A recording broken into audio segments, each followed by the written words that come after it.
करने की कोशिश की।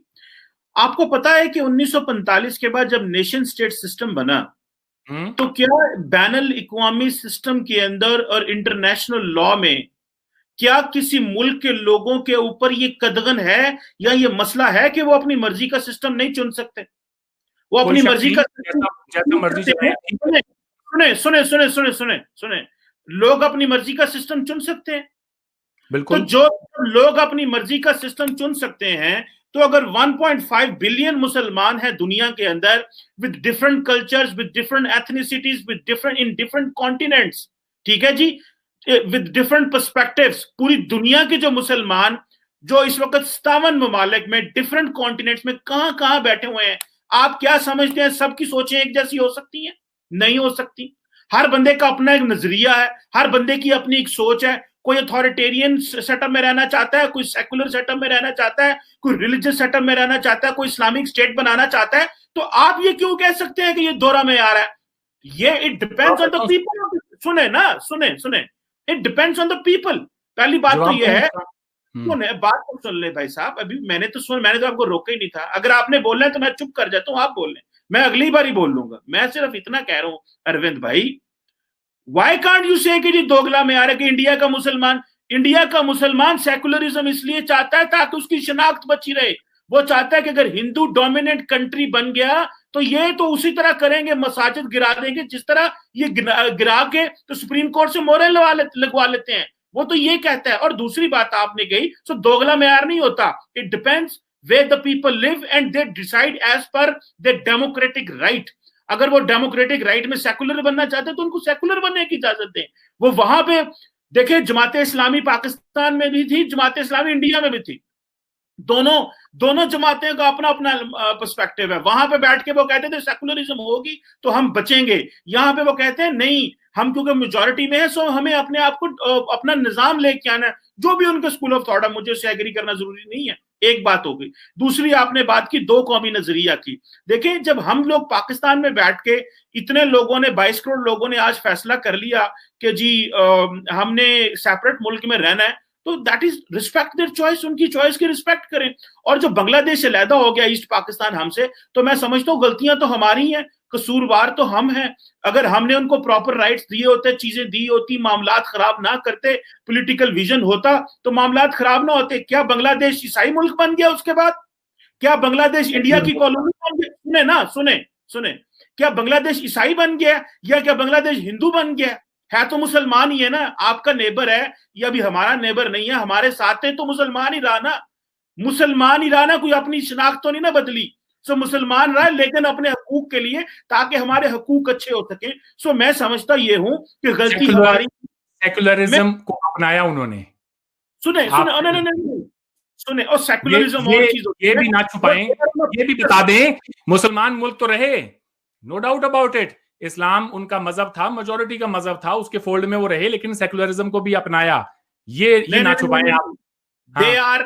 दे अपनाया नहीं है वो, they are trying to, they are working. नहीं, आप बांग्लादेश के आइन को पढ़ें साहब, उन्होंने सेकुलरिज्म को भी अपनाया है। ये लेट मी टेल यू। देखें, दो चीजें हैं। मुझे पता है कि बांग्लादेश की सुप्रीम कोर्ट ने यह कहा था कि कोई भी सियासी जमात जो है अपना जब प्रीएम्बल अपना लिखेगी, पार्टी कॉन्स्टिट्यूशन बनाएगी, तो लफ्ज बिस्मिल्लाह ऊपर नहीं लिखेगी। So they are transforming them, they should go respect the choice of the people. लोगों की चॉइस की रिस्पेक्ट करें। लेकिन इसमें मेरा ख्याल है कि हमारी जो बहस है वो बेमुहार हो जाएगी अगर हमने इसको छोड़ा ना और इसको कंट्रोल ना करने की कोशिश की। सो अगर आप कोई आखिरी आर्गुमेंट देना चाहते हैं तो दें, वरना मैं एक आधे सवाल में हम और एक सवाल करूं ताकि हम इस बहस को समेटें भी और एक सिंप में हम चलते रहें। बहस बहुत अच्छी हो रही है, डिस्कशन बहुत अच्छी हो रही है और आप बहुत आर्गुमेंटेटिव बोल रहे हैं। जी अरविंद साहब, मुझे आखिरी बात जी, मुझे बहुत सारी बातें कहनी है अभी, आप सुने जरा। As a guest I would like to express a lot of things. आपने बहुत सारी बातें की। आपने कहा कि बांग्लादेश ऐसा नहीं है, वो रहा तो इस्लामिक मुल्क ही और वो इंडिया के साथ नहीं चला गया, फलां फलां फलां, बहुत सारी बातें की आपने। ठीक है, चलें। मैं आपसे सिर्फ इतना कहना चाहता हूं साहब कि बार बार घूम फिर कर आप वो मंदिर वाला इशू उठा लेते हैं, राम मंदिर, और वो जो हमारा बाबरी मस्जिद वाला जो इशू है कि इंडियन सुप्रीम कोर्ट ने ये कह दिया वो कह दिया, इस पूरे मसले को वंस एंड फॉर ऑल इस एक नए जाविये से देखते हैं, कोशिश करते हैं। अगर आप भी, आई होप दानिशमंद इंसान है, आप भी कोशिश कर सकते हैं। हमारा मानना है, हम हिंदुओं का मानना है कि भगवान श्री राम, बाबरी मस्जिद जहां थी ठीक उसके नीचे, वहां पे वो उनका जन्म स्थल है, वहां पे वो पैदा हुए थे, और इसलिए उनका ये मुतालबा था कि ये जगह हमें दे दी जाए। और ये मुतालबा कोई नया मुतालबा नहीं था हमारा, ये तकरीबन 300-400 साल पुराना हमारा मुतालबा है, और चाहे वो अंग्रेजी हुकूमत के दौरान हो या उससे पहले हो, डिमांड करते रहे हैं। अंग्रेजों के टाइम से तो इस पर बाकायदा एक तरह से केस चल रहा है, 150 साल से तो पुराना। इस पूरे बड़े सगीर का सबसे पुराना कोई जुडिशियल केस जिसका फैसला इस 21वीं सदी में हुआ है, तो वो बाबरी मस्जिद का, राम जन्मभूमि का इशू है, कोई शक नहीं इसमें। अब आ जाए इस पे। हमारा एक अकीदा है, एक सेकंड, हमारा अब मुझे अब इंटरप्ट ना करें प्लीज। हमारा एक अकीदा है, जिस तरह से आपका अकीदा है, हमारा भी एक अकीदा है कि हमारे भगवान श्री राम उस जगह पे पैदा हुए थे। तो इस गंगा जमुना तहजीब के चलते मुसलमानों को चाहिए था कि इस मुल्क में 100 करोड़ हिंदू रहते हैं यार, इनका भी एक अकीदा है, आस्था है, जिसको अकीदे को हिंदी में आस्था कहते हैं। जिनको नहीं पता, मे बी इंडियंस देख रहे हो प्रोग्राम आपका, वैसे ज्यादातर इंडियंस ही देखते हैं आपको, खैर। तो हाँ, तो हमारा भी एक अकीदा है, तो हमें ये जमीन दे देनी चाहिए। तो मुसलमानों को तो बगैर कोई लड़ाई फसाद के या दंगे के जमीन दे देनी चाहिए थी। एक ही भगवान राम है, एक ही जगह पैदा हो सकते हैं। ऐसा तो नहीं हो सकता कि हर जो हिंदुस्तान के अंदर मसाजिद है उसके नीचे से भगवान राम पैदा हो जाएंगे, नॉट पॉसिबल। एक ही जगह, हमारे हर शहर में आप जहां मर्जी चले जाएं, काशी हो, मथुरा हो, ठीक है, कोई भी हमारा जो मुकद्दस पवित्र शहर हिंदुओं के हैं, आपको हमारे यहां पर शाना बशाना मंदिरों के साथ में मस्जिदें मिलेंगी। ठीक है साहब, आपका जहां पर अकीदा है, मक्का मदीना जो कि आपके लिए उतनी इंपॉर्टेंस रखता है, उसकी इतनी ज्यादा एक अहमियत है जितनी हमारी अयोध्या के लिए है, भगवान श्री राम के लिए है, तो आपको चाहिए था कि आप वो जमीन हमें दे देते। और मैं सामने से अगर आपसे पूछूं, यार आप तो गैर मुसलमानों को वहां पे मक्का और मदीना में जाने तक की इजाजत नहीं देते, वहां पे मंदिर बनाना तो दूर की बात है, वहां पे मंदिर बनाना दूर की बात है, गैर मुसलमान जा तक नहीं सकता। पहले ही जो है बाईपास आ जाते हैं हाईवे से कि फॉर नॉन मुस्लिम से अपना रास्ता पकड़ लो, यहीं से बाहर के बाहर ही निकल जाओ। आप तो टॉलरेंस किस में है, ये इस बात का, इसकी जो आपकी बात का जवाब है, टॉलरेंस हम में थी साहब। इसीलिए इस बड़े सगीर में हमारे मंदिरों के बराबर में मसाजिद हैं।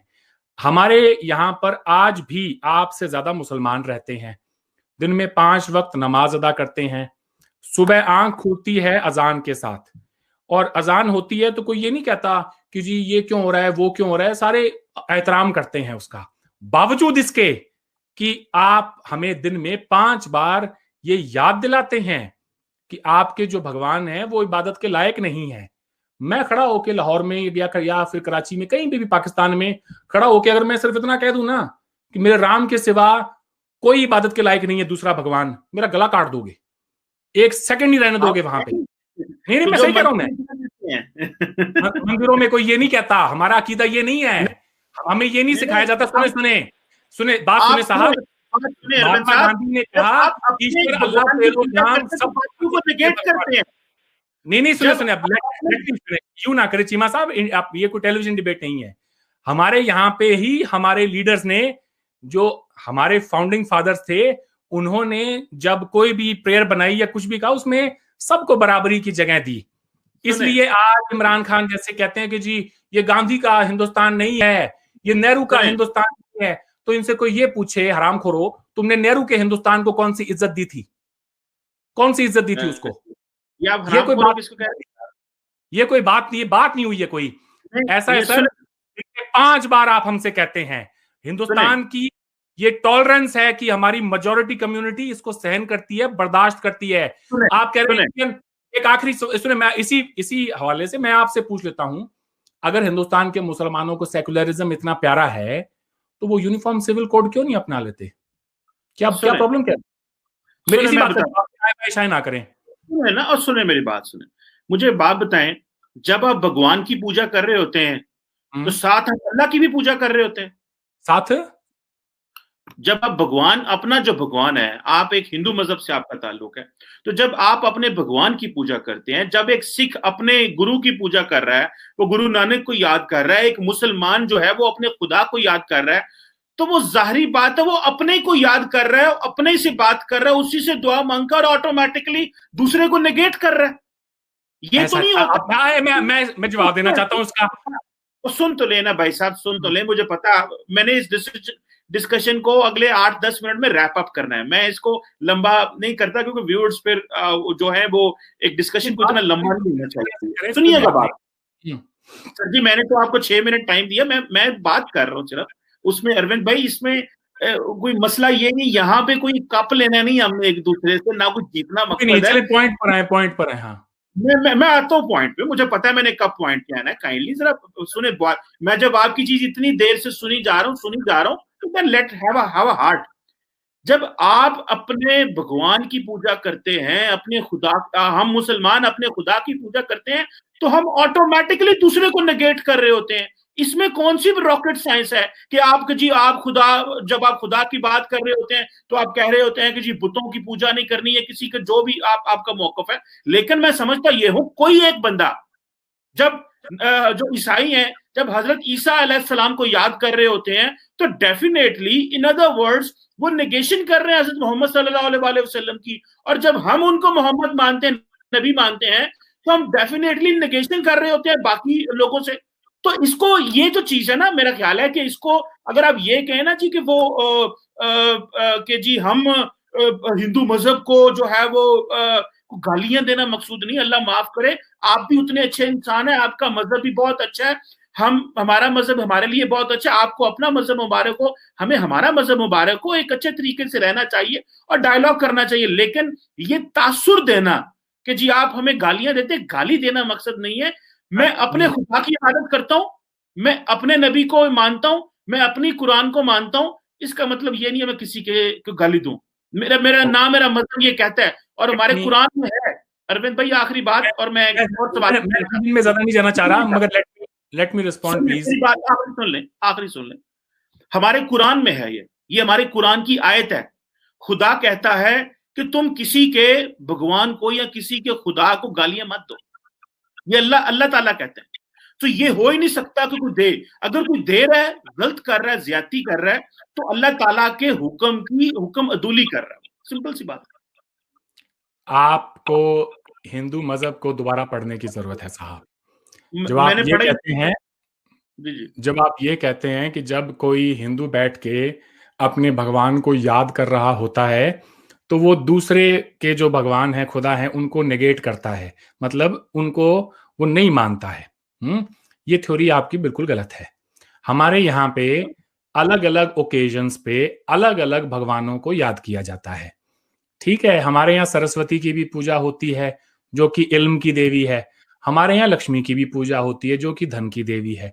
ठीक है, हमारे यहाँ राम भी पूजे जाते हैं। अब मुझे प्लीज बोलने दे, अब आप ना बोले। हम हैं, हमारे यहाँ पे राम भी पूजे जाते हैं, हमारे यहाँ पे दुर्गा भी पूजी जाती है, कृष्ण भी पूजे जाते हैं, बहुत सारे भगवान पूजे जाते हैं। और कोई भी हिंदू आपको ये बता देगा कि अगर कोई राम की पूजा कर रहा है, इसका मतलब ये नहीं है कि वो कृष्ण को या दुर्गा, लक्ष्मी जो है, सरस्वती, दूसरे जो देवी देवता हैं उनको नहीं मानता। ऐसा है नहीं। ये आपकी थ्योरी जो है 100% गलत है। ये मैं आपको यहां बता दूं, इस मिट्टी के अंदर, इस हिंदुस्तान की मिट्टी के अंदर बहुत सारे मजहब जो हैं यहाँ पैदा हुए हैं। सिखिज्म भी यहीं पैदा हुआ, हिंदुइज्म भी यहीं थे, ठीक है, जिसको हम सनातन धर्म कहते हैं।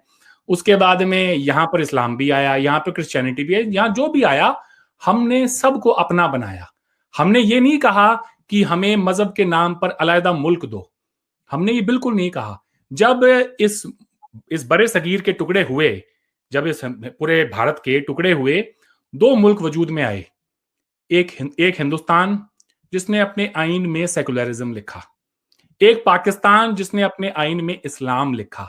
साहब, आपने तो नहीं, खैर आप तो सिख थे उस जमाने में, चंद मुसलमान खानदानों ने इस बड़े सगीर पर 1000 साल हुकूमत की। चंद मुसलमान खानदानों ने। जब वक्त आया कि इस मॉडर्न दुनिया के अंदर डेमोक्रेसी का, और डेमोक्रेसी सारा खेल है नंबर्स का, तो उसमें आपको जानते थे आप कि इस यहाँ पे हिंदू मेजोरिटी में होगा, लेकिन आपने क्या किया कि नहीं, जब हमारा रूल करने का वक्त आया तब ने कहा नहीं नहीं हम साथ नहीं रह सकते। भाई हम कैसे रह लिए साथ एक साथ 1000 साल? हमने तो नहीं कहा कि हमें अलग मुल्क बना के दो मुसलमानों से अलग। हमने पहले जंगे आजादी कोई हिंदू किंग या फिर कोई मराठे या सिखों के अंडर जाके नहीं लड़ी। बहादुर शाह जफर के नीचे हमने लड़ाई लड़ी, हमने किसी और के नीचे नहीं लड़ी। ऐसा है ऐसा है, भूल जाएं कि हम आपको कैसे देखते हैं और या आप हमें कैसे देखते हैं। एक अपने आप को एक नए जाविये से देखें कि दुनिया आपको किस तरह से देखती है। आपने हमें बताना है कि हमने सोचना है। नहीं आपने सोचना है, आपने सोचना है। ज्यादातर पाकिस्तानी खुद को दो कौमी नजरिए के साथ जोड़ के देखते हैं, हालांकि उन्हें खुद को सुन तो लें, हालांकि उन्हें खुद को मॉडर्न टेरिटोरियल स्टेट की तरह देखना चाहिए। आखिरी सवाल करने लगा आपसे, आखिरी सवाल। पहली बात तो ये मुझे दिखाई नहीं दी अनफॉर्चुनेटली। खैर नहीं मुझे दिखाई दी है और व्यूअर्स देख लेंगे किधर जा रही है। एक बात बताएं मुझे ये पाकिस्तान के लोगों ने फैसला करना है कि हमने किधर जाना है या आपने फैसला करना है? आप जिधर जा रहे हैं ये पाकिस्तानियों ने फैसला करना है। Late the people decide. जिन्होंने 1947 में मुल्क बनाया था वो बेवकूफ थे। जिन्होंने उससे पहले 50 साल पहले स्ट्रगल शुरू की थी उनको नहीं पता था हम क्या कर रहे हैं। और क्या आज हम पाकिस्तान में बैठ के एक आजाद फिजा में सांस लेते हैं? गुट गुट के नाम नहीं लेते। यहाँ आमिर खान जब टर्की की जो फर्स्ट लेडी से मिलता है तो उसको गालियां नहीं खाने को मिलती, वो इंडिया में खाने को मिलती हैं। बट मेरी बात सुनिएगा अरविंद साहब, प्लीज मुझे इसे कंक्लूड करने दें क्योंकि आपका मैंने शो देखा। बात अभी शुरू हुई है, बात को जारी रखें। सर मेरी बात सुने, आपका मैंने शो देखा माशाल्लाह 2-2 घंटे का शो होता है। मेरा शो इतनी देर का नहीं होता। मेरा शो सुन लेंगे आप, सुन लेंगे अगर अर्ज मेरी सुन लेंगे। You are my guest and I respect you a lot, so respect my time frame as well please. इसमें अरविंद भाई देखें, बात सुने, हम यहाँ दो बैठे हुए हैं शख्स, हमारा अल्टीमेट गोल यही है with all the differences to move forward. यही गोल है ना हमें, all with all the differences. हमें यहाँ पे एक दूसरे को फतह नहीं करना। मैंने आपको फतह नहीं करना, आपने मुझे फतह नहीं करना। हम एज ए यूथ, मैंने जब स्टार्ट में अपना इंट्रो दिया मैंने क्या बात की कि हमें आगे की तरफ जाना है, हमें मूव फॉरवर्ड करना है, हमें चीजों को आगे लेके जाना है और हमें होस्टेज नहीं बनना सिचुएशन का। That is my aim. और आपकी मेरी डिस्कशन ऐसे ही हुई थी। तो मैंने क्या कहा? तो मैंने क्या जवाब दिया? मैंने जवाब ये दिया कि हमें हमारी शेयर्ड एंशिएंट हिस्ट्री को हमें बेस बनाकर, और वो जो जड़ें हैं हमारी वो बहुत ज्यादा गहरी हैं, उनमें जाना होगा। तो उसके साथ में फिर आपकी जो बाकी जो बातें हैं कि नहीं जी ये भी ठीक है, ये भी ठीक है, मतलब मैं आपके सारे जो झूठ हैं उनको भी तस्लीम करूं और उसके बाद में आप बात करेंगे आगे फिर हैं? नहीं, ये झूठ कोई बात नहीं हुई यार, ये बात नहीं हुई। आप सुने अब okay, let me also say something. मुझे भी बहुत सारी बातें जो मैं भी कहना चाहता हूं। 4 जंगें हुई हैं पाकिस्तान की तरफ से। तो मेरी बात सुनिएगा बात अरविंद से बात सुनिएगा। पहली बात तो ये है कि ये जो 4 जंगों वाली बात पहले भी हो चुकी है। मैं सिर्फ I respect your point of view, लेकिन मेरी बात सुने। मैंने आपको जो एक बात कर रहा हूं ना, आपको जो एक ही रिक्वेस्ट कर रहा हूं एज ए गेस्ट, आप मेरे शो में बैठे हुए हैं, मैं जो आपसे रिक्वेस्ट कर रहा हूं वो ये है कि मूव फॉरवर्ड की बात कर रहा हूं।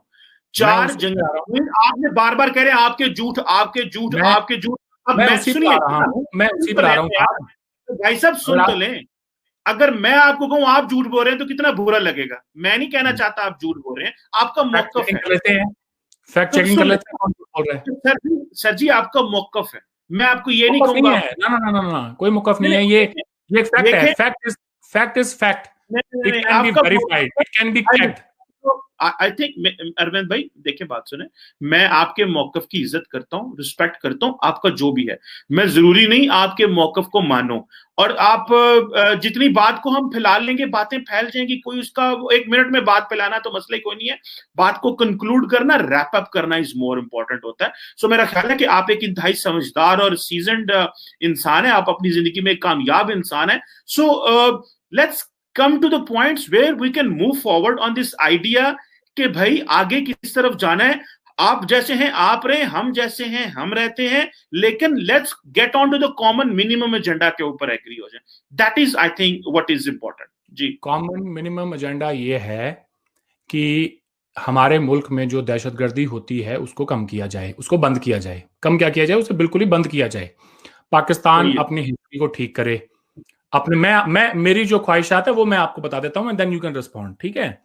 मैं चाहता हूं कि पाकिस्तान अपने नेशनल डिस्कोर्स को ठीक करे और अपनी आइडेंटिटी हमारी शेयर्ड हिस्ट्री के अंदर तलाशे, ना कि किसी मजहब के अंदर, ठीक है। मजहब जो है वो अल्लामा इकबाल ने 1905 में जो तराना लिखा था, हिंदी है हम वतन है हिंदुस्तान हमारा, मजहब नहीं सिखाता आपस में बैर रखना, मजहब ही सिखाता है आपस में बैर रखना। ये झूठ बोलना बंद करें, क्योंकि वही अल्लामा इकबाल ने 1930 में इलाहाबाद के खुतबे में जो कहा कि नादान ही समझता है हिंद की, क्या कहते हैं, मुल्ले को इजाजत है हिंद में सजदे की, ये भी उन्होंने ही बाद में कहा।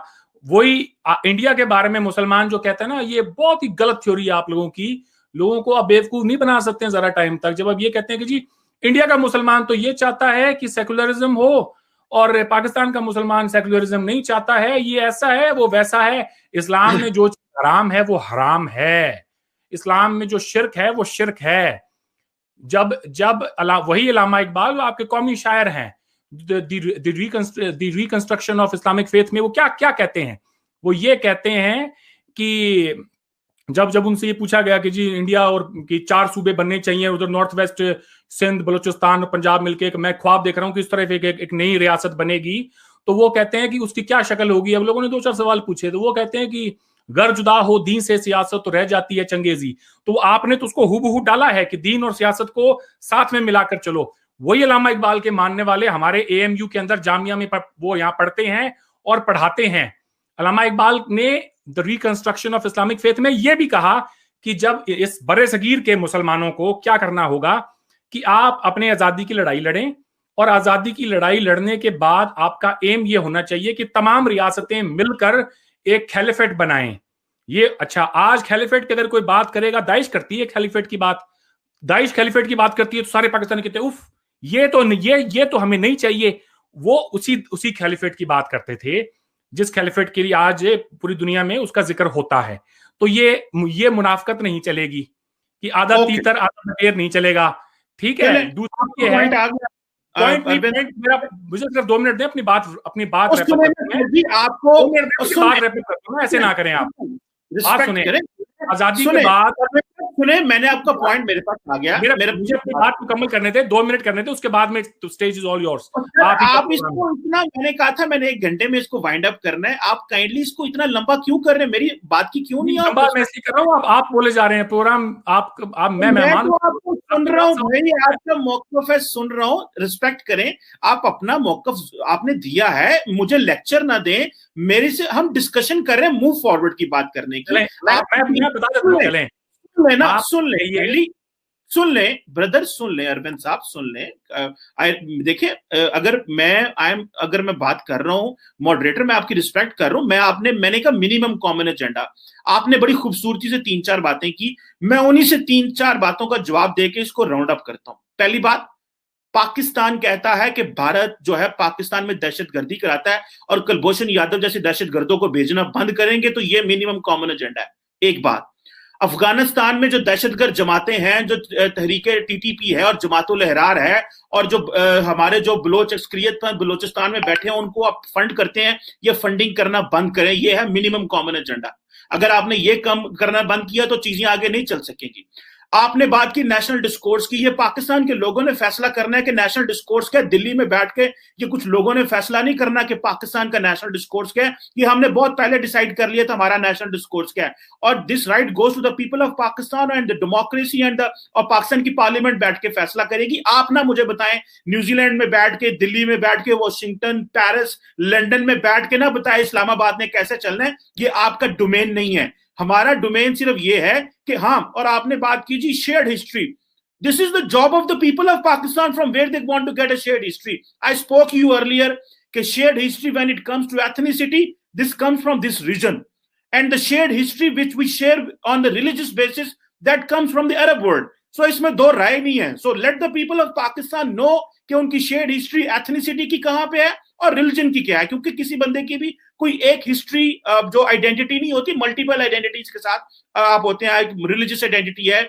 आपकी क्लास आइडेंटिटी है, सोशल आइडेंटिटी है, आप जिस फ्रेमवर्क में होते हैं। सो एक तो चीज है। सो अगर आप जैसा पढ़ा लिखा बंदा ये समझे कि जी पाकिस्तानी जो है ना वो आधा तीतर आधा बटेर, और वहां से बैठ के हमें बताना चाहते हैं, बड़े बड़े खूबसूरत पैंट कोट टाई लगा के लेक्चर देंगे आप हमें कि जनाब आप अपने आप को इस तरह कर लें तो बेहतरीन हो जाएंगे। हम भी आपको यही कह रहे हैं कि जिस कॉन्स्टिट्यूशन को आपने 51 में बनाया उसी के ऊपर रहे, उसको 2014 के बाद बदल के मुसलमानों को एक सेकेंड ग्रेड और सिखों को थर्ड ग्रेड सिटीजन 1984 में आपने कर दिया था, तो वो ना करें। सो ये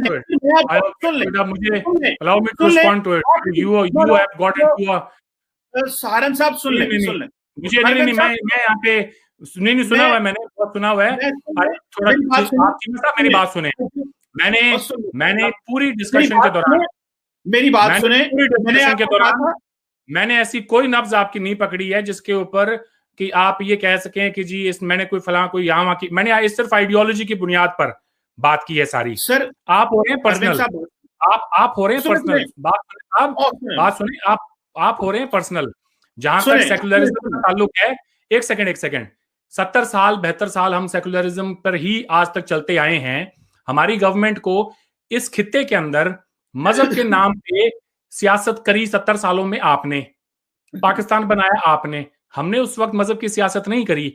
आज अगर 70 साल बाद अगर हिंदू अगर मजहब की सियासत कर रहा है तो आपको मिर्ची क्यों लग रही है? आपको तकलीफ किस बात की है? क्या आपके पास ठेका है? नहीं, क्या आपके पास ठेका है? सुने, क्या आपके पास ठेका है कि ला इलाहा इल्लल्लाह मुहम्मद रसूलुल्लाह अल्लाहु अकबर इसके नाम पे सारी सियासत हो, कोई हिंदू हो कि जय श्री राम के नाम पे सियासत करे, वो आपको पसंद नहीं है। आप अल्लाहु अकबर के नारे पे सियासत करें, ये ठीक है। हिंदू अगर जय श्री राम के नारे पे सियासत करे वो आपको पसंद नहीं है। आज आप मान गए क्या भाई? आज आप मान गए कि आज हिंदू मजहब के ऊपर सियासत कर रहे हैं तो हमें मिर्चें लग रही, हमें नहीं लग रही, आपके लोगों को लग रही है। हिंदू नेशनलिज्म सुने, हिंदू नेशनलिज्म जो है वो एक रियलिटी है, ठीक है, वो एक रियलिटी है कि हमारा जो राष्ट्रवाद है, क्योंकि आप लोगों ने तो नेशनलिज्म से तो आपका ताल्लुक ही नहीं है। पूछे क्यों? अल्लामा इकबाल ही कह के गए थे ना, इन ताजा खुदाओं में सबसे बड़ा खुदा वतन है, जो पहरान है इसका वो मजहब का कफन है। ये किसी अटल बिहारी वाजपेयी ने कहा था क्या? चले नेशनलिज्म को कुफ्र कौन मानता है? नेशनलिज्म को, वतनियत को आपने अपना मौक़िफ़ दे लिया। कौन मानता है? आप मानते हैं, हम नहीं मानते। सुने अरविंद भाई, आपने अपना मौक़िफ़ दे लिया। मुल्क का बंटवारा हुआ ना, प्लीज सुने, आप रिस्पॉन्ड करते सुने अरविंद साहब सुने प्लीज। हुआ पाकिस्तान को 17% सुन ले, जब मुल्क का बंटवारा हुआ पाकिस्तान को, सुने ना अरविंद भाई, बात तो सुने।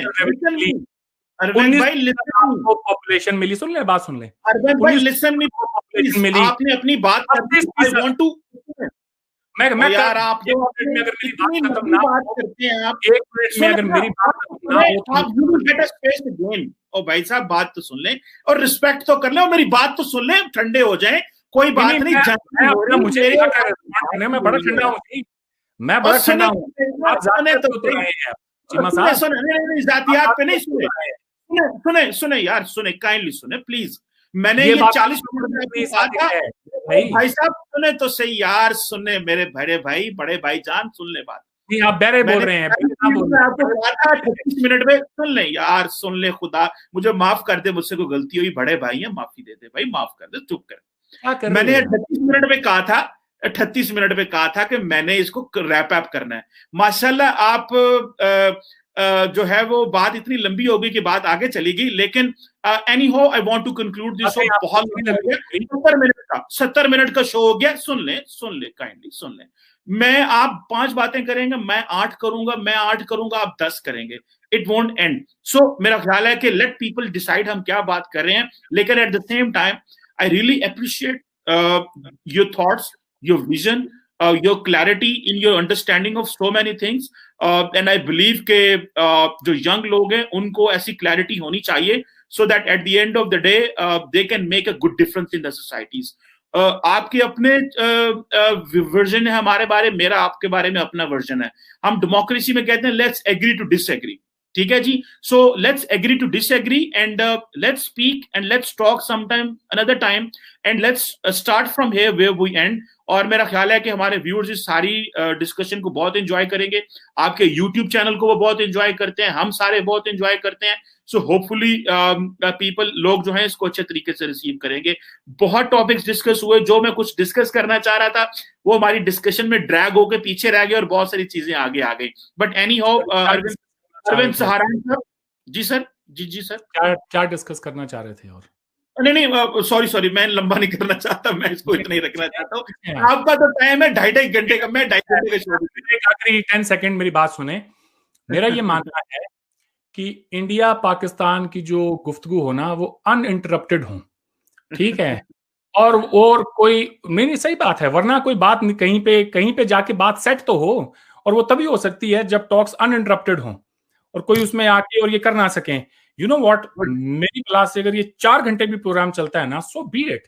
मैं चाहता हूं कि बातें हो सारी। मैं उन लोगों में से नहीं हूं बिल्कुल कि ये 1 घंटे का प्रोग्राम था, खत्म हो गया, ये क्या फर्क पड़ता है, ये कौन सा कोई सरकारी टेलीविजन है कि जिसके अंदर बाद में 1 घंटे बाद में काट दिया जाता है लोगों को। हमारा अपना ये पूरा है सारा प्लेटफॉर्म, इसको जैसे चाहें वैसे चलाएं। कौन है कमर चीमा को ये कहने वाला कि कमर चीमा 1 घंटा हो गया है, तुम प्रोग्राम को बंद करो?